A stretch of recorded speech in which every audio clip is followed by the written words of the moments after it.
যে জামিনটা দেওয়া হলো এই ক্ষেত্রে তো সম্পূর্ণ তিথিও জড়িত, তাই না? এভাবে যদি কোনো কিছু বিচার না হয়, সবকিছু যদি জামিনে ছাড়া পেয়ে যায়, তাহলে তো আমরা বাংলাদেশে কোনো সুষ্ঠু বিচার পাবো না। আমাদের এইটার সুষ্ঠু বিচার করতে হবে। আর তিথিকে আর আলফিকে অবশ্যই বয়কট করতে হবে সবকিছু থেকে। ও যেন মিডিয়াতে আর কাজ করতে না পারে, এভাবে যেন নেক্সট টাইম এরকম কোনো কিছু করার জন্য কেউ সাহস না পায়। ইকরার মতো আর কারো জীবন যেন নেক্সট টাইম চলে না যায়। আমরা অফলাইন আর অনলাইনে দুই দিকেই মানববন্ধন করব, যেন ওদেরকে পর্যাপ্ত একটা শাস্তি দিতে পারি, আর ওদের জন্য মিডিয়া থেকে সম্পূর্ণভাবে বয়কট করা হয়, তিথিকেও আলবিকেও। আলবি তো চাচ্ছে তিথি নামে কোনো মামলাই না হোক। আলবি সম্পূর্ণভাবে তিথিকে নির্দোষ বলতেছে, ইভেন তিথি নিজেও, কিন্তু সেক্ষেত্রে ও তো নির্দোষ না, ও তো সম্পূর্ণরূপে দোষী। আমরা অবশ্যই ওকে কারাগারের পিছনে দেখতে চাই, আর ওর একটা দৃষ্টান্তমূলক শাস্তিও চাই। ইভেন ও যেন কখনোই আর মিডিয়াতে কাজ করতে না পারে। আচ্ছা, ও যে ভিডিও বার্তাটা করেছে, সরকার কেন এখনো ওকে অ্যারেস্ট করতেছে না? ওকে কি রিচ করা কোনোভাবেই পসিবল না? আইন কি ওকে রিচ করতে পারতেছে না? এতটুকু কি আইনের ধারা সম্ভব না? তাহলে তো আইনের উপর একটা প্রশ্ন থেকেই যায় ভাইয়া সব সময়ের জন্য। কেন মেরে ফেলবে? ও যদি নির্দোষ হয় তাহলে ওকে কেন মেরে ফেলবে? ও দেশে আসুক, ও আইসা নিজেকে নির্দোষ প্রমাণ করুক।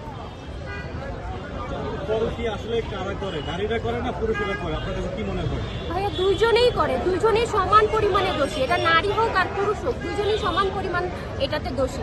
কাউকে আমরা কম দোষ দিতে পারবো না। এক্ষেত্রে তিথিও দোষ করেছে, আলবি তো অবশ্যই দোষ করেছে। না ভাই, এটা কখনোই হয় না। মৃত্যু কখনোই কোনো কিছু সমাধান না। কিন্তু ইকরাপু কখনোই মানে মরতে চায় নাই। সে অনেক বেশি স্ট্রং একটা মেয়ে। তাকে এটার জন্য ট্রিগার করা হয়েছে, তাকে এটার জন্য বাধ্য করা হয়েছে। ইভেন যারা বাধ্য করা হয়েছে তাদেরকে যদি এটাতে আইনের আওতায় না হয়, ভবিষ্যতে অনেক মেয়ে এরকম। এটা সম্পূর্ণ মিথ্যা কথা।